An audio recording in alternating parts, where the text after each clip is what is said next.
बंदा चला जाएगा। हमारे नए एलम लगे थे 2022 में, वो कितने एक्सीडेंट हो गए, ना उनकी एसग्रेसिया ना उनकी पेंशन है, उनके बच्चे कहाँ जाएंगे। तो इस बारे में आप कह रहे थे कि सरकार से मंत्री से मीटिंग होगा। अभी किसी प्रकार की कोई मीटिंग नहीं हुई है।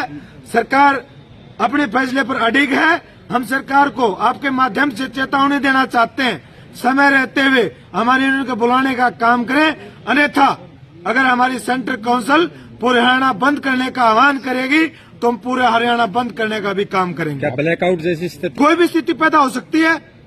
अगर हमारे कर्मचारियों की जान जाएगी, हम हमारे कर्मचारियों की जान किसी कीमत पर जाने नहीं देंगे। ये ऑनलाइन पॉलिसी नहीं है, ये जानलेवा पॉलिसी है, या जानलेवा पॉलिसी किसी कीमत पर बर्दाश्त नहीं होगी। आपके मंत्री अनिल विज वो एक बार कमिटमेंट कर लेते, वो कमिटमेंट ये करें कि बिजली बोर्ड के कर्मचारी हकों की लड़ाई लड़े, और उनका यही कमिटमेंट होना चाहिए कि जानलेवा पॉलिसी है, मैं इसको लागू नहीं होने दूंगा, और मुख्यमंत्री से टक्कर लेकर और उसको इस ऑनलाइन ट्रांसफर पॉलिसी को मंत्री जी ने रद्द करवाना चाहिए, कैंसिल करवाना चाहिए। तो क्या लगता है, ना सुनवाई हो रही ना कुछ। आंदोलन की रूपरेखा तैयार है।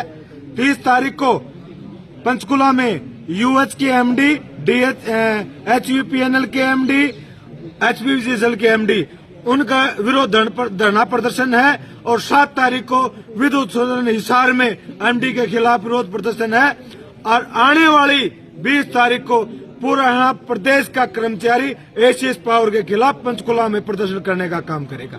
सरकार चेतेगी, फैसला तो सरकार का ही है। अगर ये मैनेजमेंट भी तो है, ये मैनेजमेंट क्यों नहीं बताती कि हमारे इतने कर्मचारी की आज प्रदेश में डेथ होली, और आने वाले समय में अगर इस पॉलिसी को लागू करने का काम करेंगे तो बिजली बोर्ड के कर्मचारियों की डेथ रेशो बढ़ने का काम करेगी, जिससे अव्यवस्था चरमराएगी। आने वाले समय में जहां आम जनता को परेशानी का सामना करना पड़ेगा। ये मैनेजमेंट नहीं जागती है तो हरियाणा प्रदेश की सरकार से सीधी टक्कर होगी। अब की बात ऑनलाइन ट्रांसफर पॉलिसी का मुख्य रूप, और अभी भाई साहब कह रहे थे कि हमारी लड़ाई मैनेजमेंट से ना होकर के सरकार का फैसला है। ACS power is the part of सरकार ओनली, और अल्टीमेट जो हमारा विरोध प्रदर्शन होगा आने वाले 20 तारीख को, जैसे हमारे माननीय सर्कल साहब ने कहा, वो एसीएस पावर का ही विरोध है, और एसीएस पावर सरकार का पार्ट है। सरकार के खिलाफ नाराजगी, कर्मचारियों में रोष है, क्योंकि आप अगर एजुकेशन डिपार्टमेंट से अगर बिजली बोर्ड को आप कंपेयर करते हो तो मेरे ख्याल it is entirely different, job profile entirely different. हमारा कर्मचारी तो 24 में से 18 घंटे जिंदगी और मौत से जूझता है। कर्मचारियों का एजुकेशन डिपार्टमेंट मेरे ख्याल मुझे नहीं लगता कि जान को किसी प्रकार रिस्क है। उसी तरह पर उसी ट्रांसफर ऑनलाइन ट्रांसफर पॉलिसी को आप बिजली बोर्ड जैसे डिपार्टमेंट में, जिसका एक काम करने का जो तरीका है वो यूनिक है बाकी डिपार्टमेंटों से, क्योंकि हर कदम पर रिस्क किया।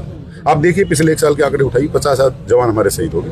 50 I think so armed forces में भी नहीं होगा 50 की शहीद रेशियो, अगर आप बिजली बोर्ड का देखें तो। कहाँ से उन 50 आदमियों परिवारों का क्या होगा।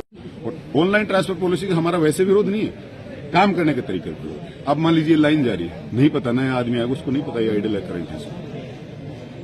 टोटली मतलब मैनेजमेंट इतने एडवांस क्यों है ऑनलाइन ट्रांसफर पॉलिसी लागू करने के लिए। मैनेजमेंट को उसका तरीका दे, टेक्नोलॉजी को एडवांस करो, जैसे माननीय सर्कल साहब ने कहा, वो तरीके अपनाओ ना।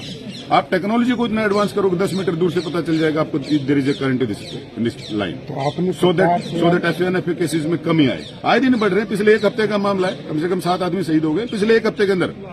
काफी दिनों से आप आंदोलन कर रहे हैं, सरकार से भी जारी है। हमारी केंद्रीय परिषद मिली है माननीय पावर मिनिस्टर अनिल विज साहब से। अब उनका जो निर्णय क्या हुआ क्या नहीं हुआ, क्या बातचीत हुई नहीं, वो जिस दिन उनके प्लेटफॉर्म पे बातें होंगी उस दिन आपके सामने आ जाएगा मंच के माध्यम से। तो बड़ा विरोध हो सकता है। बिल्कुल हो सकता है सर, हो सकता है। नांगल चौधरी से लेकर के पंचकुला तक और फरीदाबाद से लेकर के कुंडली तक हो सकता है ब्लैकआउट भी हो जाए। That depends on the decision of केंद्रीय परिषद। वो जो फैसला लेगी, भिवानी सर्कल हमारे सर्कल साहब के नेतृत्व में अग्रिम पंक्ति में खड़ा होकर पूर्ण उस पर आहुति देंगे। परिषद का फैसला होगा। क्या नाम?